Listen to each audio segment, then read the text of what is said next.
Hello, this is Praveen and today we will understand Faraday law. Faraday साहब ने दो law दिया था, Faraday first law and Faraday second law.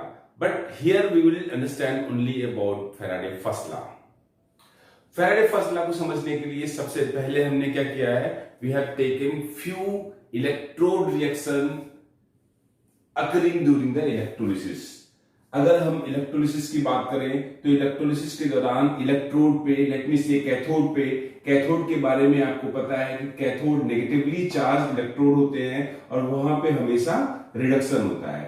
अगर हमें फैराडे फर्स्ट लॉ ठीक से समझना है तो first of all we have to understand the cathode reaction during electrolysis.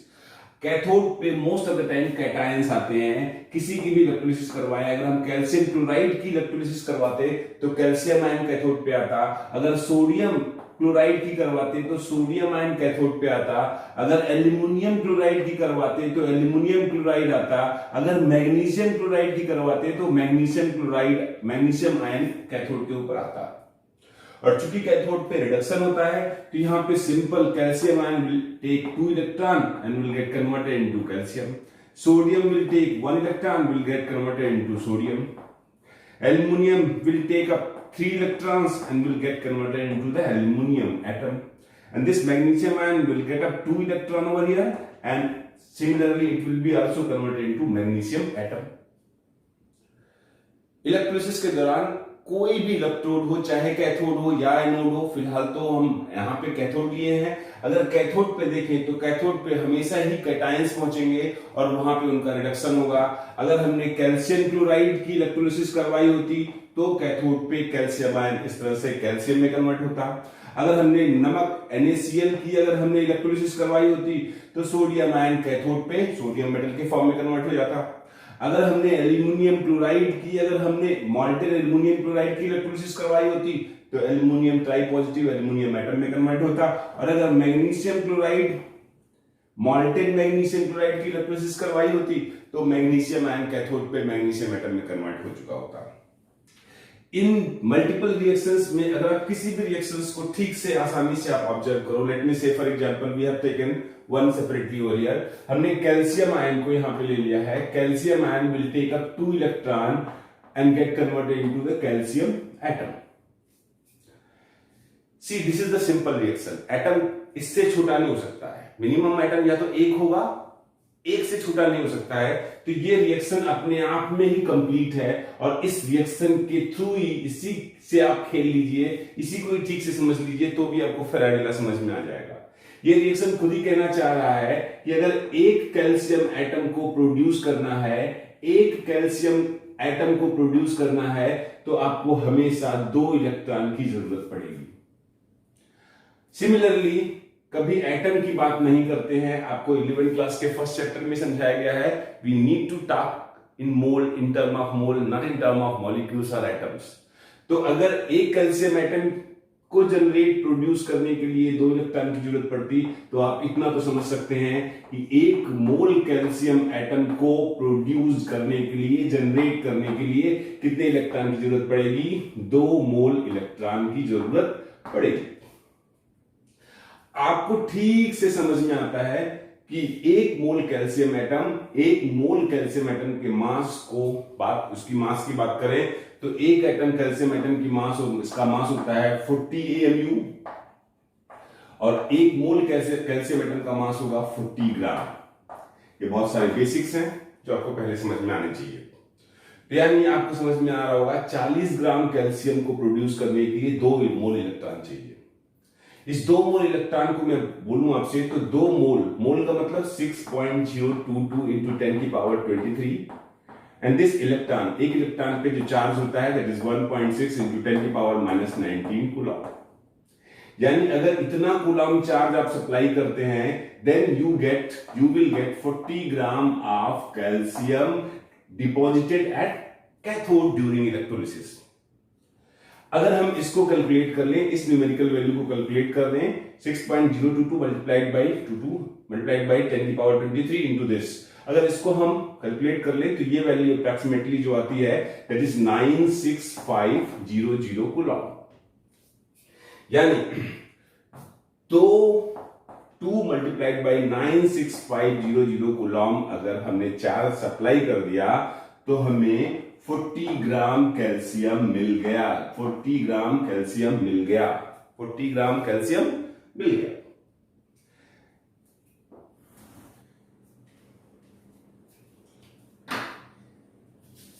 Now we can simply understood the Faraday first law. आपने देखा कि अगर हमने इतना चार्ज सप्लाई किया तो 40 ग्राम कैल्शियम डिपॉजिट हुआ, और अगर हम 1 कूलॉम चार्ज सप्लाई करते तो कितना मास कैल्शियम का डिपॉजिट होता? This much gram of calcium. 1 Coulomb charge, इतने कूलॉम से इतना, तो 1 कूलॉम से, सिंपल 6 क्लास की मैथमेटिक्स है, यूनिटरी मेथड। तो 1 कूलॉम चार्ज सप्लाई करने से हमारे पास इतना मास कैल्शियम का आ गया। यानी we can say that 40 upon 2 into 96500, this much gram of calcium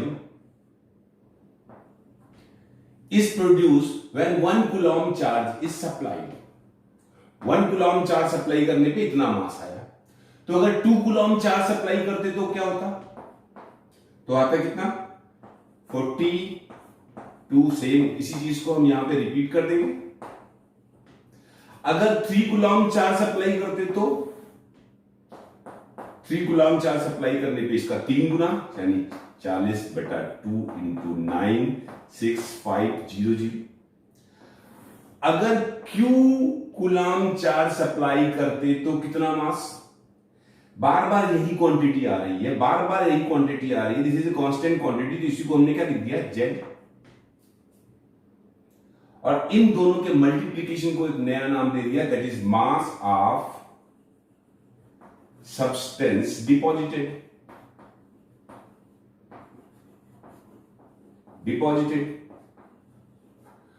अब आपने देखा Faraday first law. Faraday first law says that mass of substance, mass weight of substance deposited during electrolysis is directly proportional to charge, and when proportionality constant is removed, then a constant is acquired. That constant is called as Z. What this Z is? Faraday first law तो समझ में आया? According to Faraday's first law, weight of any substance deposited at electrode during electrolysis is directly proportional to charge supplied. When this proportionality constant is removed, then we get another constant. This proportionality is removed, then we get the constant Z. This Z is popularly known as electrochemical equivalent. Electrochemical equivalent. ये कैसे आया? You have completely understood. So अगर आपको इन झमेलों में नहीं पढ़ना है, इन basics में नहीं पढ़ना है, you want to just rock on the topic, you have to remember this, that according to the Faraday first law, mass or weight of substance deposited at electrode during electrolysis is directly proportional to charge supplied to it. And when this proportionality is removed, we get a constant. That constant is called as electrochemical equivalent. And sometimes definition of this electrochemical equivalent is asked frequently. How do you define this electrochemical equivalent?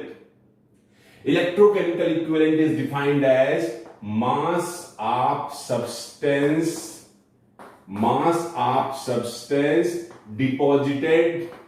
deposited when 1 coulomb charge is supplied.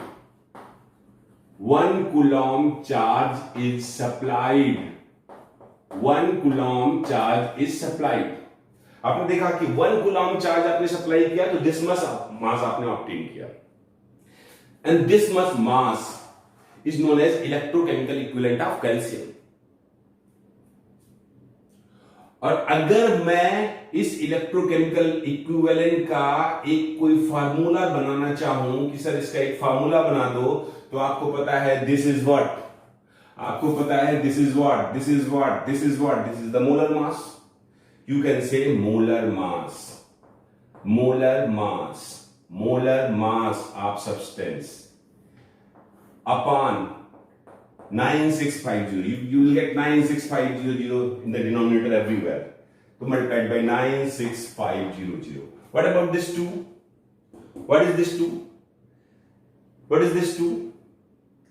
2, 2, 2, 2, 2. ये 2 कहां से आया? That will represent the charge on the cations. अगर इसके पास 2 positive charge है तो 2 electron लेगा, 1 positive charge होंगे 1 इलेक्ट्रॉन लेगा, 3 पॉजिटिव चार्ज होंगे 3 इलेक्ट्रॉन लेगा.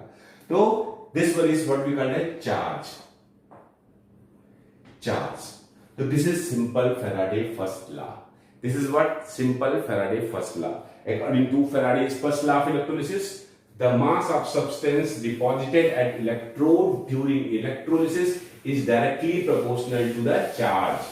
Is directly proportional to the charge. Is directly proportional to what? Charge. And when this proportionality is removed, we get a constant called as electrochemical equivalent. And that electrochemical equivalent is defined as whatever mass of substance is deposited when 1 coulomb charge is supplied during electrolysis are called electrochemical equivalent. And the mathematical formulation of this electrochemical equivalent will be this, that is Z equal to molar mass upon charge multiplied by 96500. कुछ questions हैं आपको जरूर बताना चाहिए और comment में आप इसका जवाब देंगे.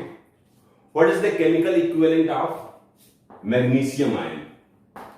इसका मोलर मास मैं बता दूं आपको 40 ग्राम होता है.